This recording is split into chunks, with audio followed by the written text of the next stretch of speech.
Welcome to Reporter's Notebook, where we talk to the Washington Examiner's top journalists about the stories breaking on their beats. I'm Jim Antle. I'm joined today by Congressional reporter Juliegrace Brufke. Juliegrace, House Minority Leader Kevin McCarthy got himself into a little bit of hot water with some of his members, maybe even the former president.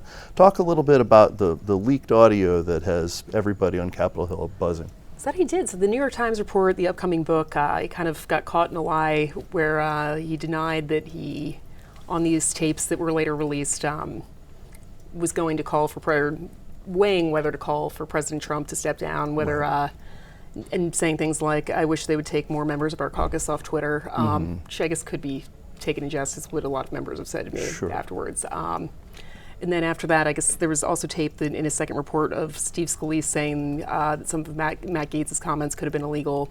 So I think a lot of members I've talked to have said they've almost been more than the content of McCarthy kind of is a rhetoric surrounding Trump after January 6th, more than him kind of getting caught in a lie there. But they had their House GOP conference meeting on Wednesday. He addressed it. He got a standing ovation.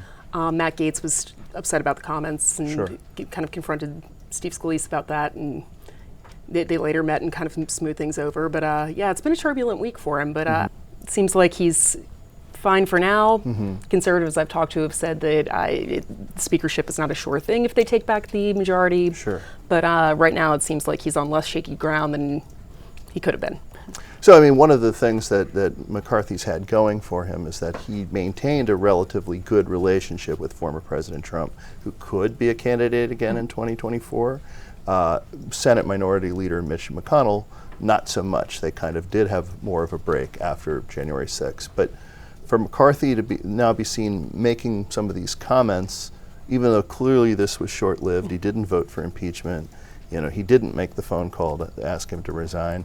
He's appeared with him at Mar-a-Lago since January 6th. But if you're going to try to run against Kevin McCarthy for the speakership, assuming Republicans win in November, isn't this kind of material you might want? I mean, sure. I mean, I think a lot of the people that are kind of expressing concerns about him and saying that he could have a tough time, or the people that probably wouldn't have been on board with him in the first place and have kind of long had issues with him and kind of establishment Republicans in general. But I mean, I think that it's very possible that, his critics kind of build a case and eventually the closer it looks like they're going to take back the majority, the knives will come out.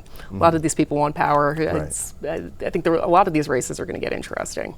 I mean, and all the recent Republican House speakers have had trouble with their right flank, and that included Paul Ryan, who is a movement conservative guy, includes John Boehner.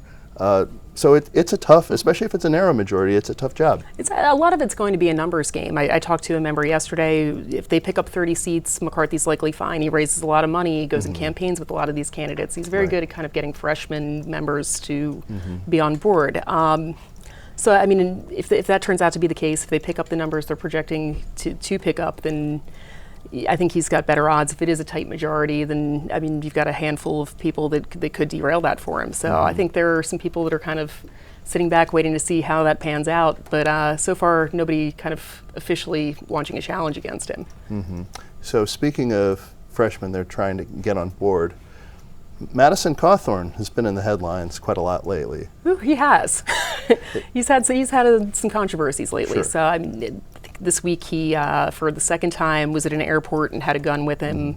He has faced some issues for driving without a license. Some pictures emerged of him on a cruise in women's lingerie. I guess that's not really that big of a deal. He was like, I was on a cruise playing a cruise game. But I think people will weaponize things as primaries are going. So have to see how that plays in North Carolina. But President Trump's kind of stood by him, and he only needs to get 30% of the vote to avoid a runoff. Now, I know a lot of members have been frustrated with controversy after his accusations that he really came under fire after kind of accusing other members within his conference of bad behavior, orgies and cocaine, which was a doozy of a news cycle. So I think they would like him to kind of rein it in, but we'll see if he does that. I mean, he's young,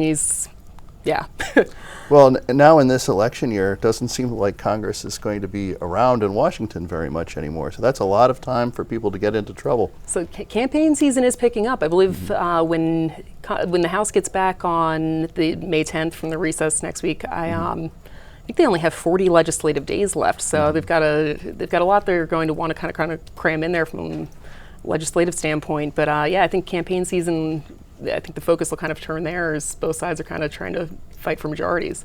Doesn't give them much time to get stuff done because there are these persistent rumors that Build Back Better is going to get rebuilt back even betterer than it has been before. And then obviously they do want to pass some funding for COVID in Ukraine, and those things probably will happen, but it's a short schedule for all that. Yeah, I mean, there was some talk between Schumer and Senator Manchin this week about using that reconciliation bill to try and kind of unwind some of the GOP tax cuts, which is a landmark bill for the last administration. Which I think, I don't know if they'll manage to get Kirsten Sinema on board, but instead of doing the whole Build Back Better, I think that might be a route they take.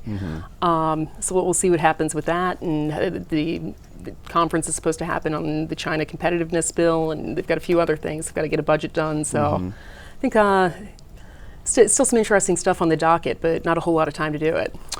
Interesting dilemma for Democrats, too. Do you try to get as much done as you can while you still have majorities? Or do you all go out into the field, into your districts and your states, and try to keep those majorities? Well, I think they want to get some things that they can go back and campaign on. I know there's been a lot of talk of hoping that Biden takes some executive action on some of these things. I know that canceling student debt's been a big topic lately. That a lot of the entire Democrat caucus is kind of, well, not the entire. I think there's some moderates that have some reservations there, but I think could help them a lot. But some loud voices. Yeah, in the get caucus. a younger vote. And yes, there's definitely a push on that. I know that Biden met with the Congressional Hispanic Caucus and spoke with them about it, that he's considering it. So I think, I think they want some things that they can tout back home. And then they can build their majorities back better. Thank you, Juliegrace. Thanks so much. You can read Juliegrace and the rest of our political team's coverage at washingtonexaminer.com.